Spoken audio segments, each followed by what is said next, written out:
A circle materializes on the screen with its center marked as point O. Then, from a point N lying on the circumference, an angle is drawn whose measure is written out as theta.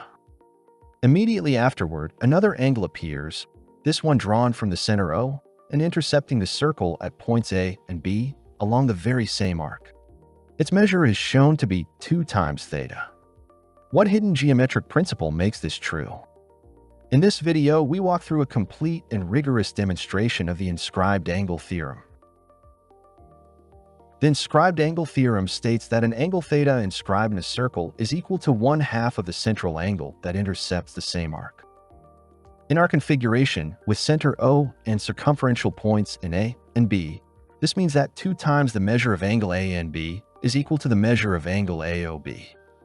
Our objective is to prove why this equality must hold. To begin the proof, we draw a line from point N that passes through the center O and meets the circumference again at point C. This divides angle A and B into 2 smaller angles, which we denote alpha and beta. First, considering triangle NOA. The lengths ON and OA are equal because each represents the radius of the circle. Therefore, triangle NOA is an isosceles triangle, which implies that angle ONA is equal to angle OAN, and both are equal to alpha. Since the interior angles of any triangle sum to 180 degrees, we have the measure of angle ONA plus the measure of angle OAN plus the measure of angle AON equals 180 degrees. Also, with respect to line NC and its secant AO, the measure of angle AON plus the measure of angle AOC equals 180 degrees.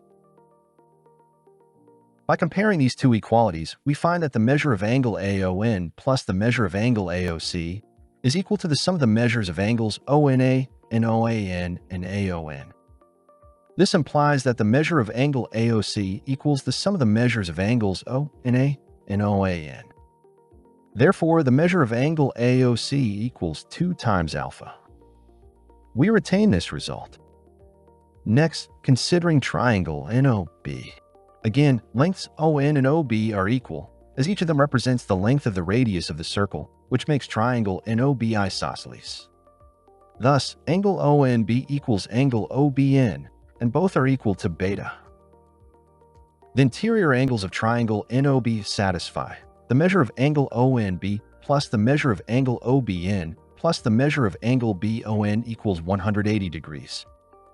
Furthermore, for line NC and its secant BO, the measure of angle BON plus the measure of angle BOC equals 180 degrees. Comparing these equalities shows that the measure of angle BON plus the measure of angle BOC equals the measure of angle ONB plus the measure of angle OBN plus the measure of angle NOB. This implies that the measure of angle BOC equals the sum of the measures of angles ONB and OBN. Therefore, the measure of angle BOC equals 2 times beta. We retain this second result.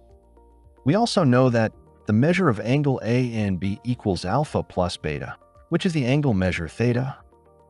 And the measure of angle AOB equals the measure of angle AOC plus the measure of angle BOC, which equals 2 times alpha plus 2 times beta, which equals 2 times theta. Thus, 2 times the measure of angle ANB equals the measure of angle AOB, which proves our inscribed angle theorem. By using isosceles triangles, angle sums, and clever geometric construction, we have shown that the central angle intercepting a given arc always measures exactly 2 times the inscribed angle. This elegant relationship lies at the foundation of classical Euclidean geometry. If you found this demonstration compelling, make sure to like the video, subscribe to the channel for more clear mathematical proofs, and share it with others who appreciate rigorous geometry. Finally, if you truly enjoy this kind of educational content and you want to take your own YouTube journey to the next level, I invite you to check out vidIQ using the link in the description. vidIQ is an all-in-one solution designed specifically for YouTube creators. It allows you to schedule and publish posts directly on YouTube, analyze your channel's growth with detailed insights, generate thumbnails, create video scripts, and access a wide variety of other powerful tools all in one place. If you want to support this channel while also boosting your own YouTube performance, getting a subscription to vidIQ is one of the best ways to do it. Just click the link in the description, explore what it can do for you, and start improving your content today.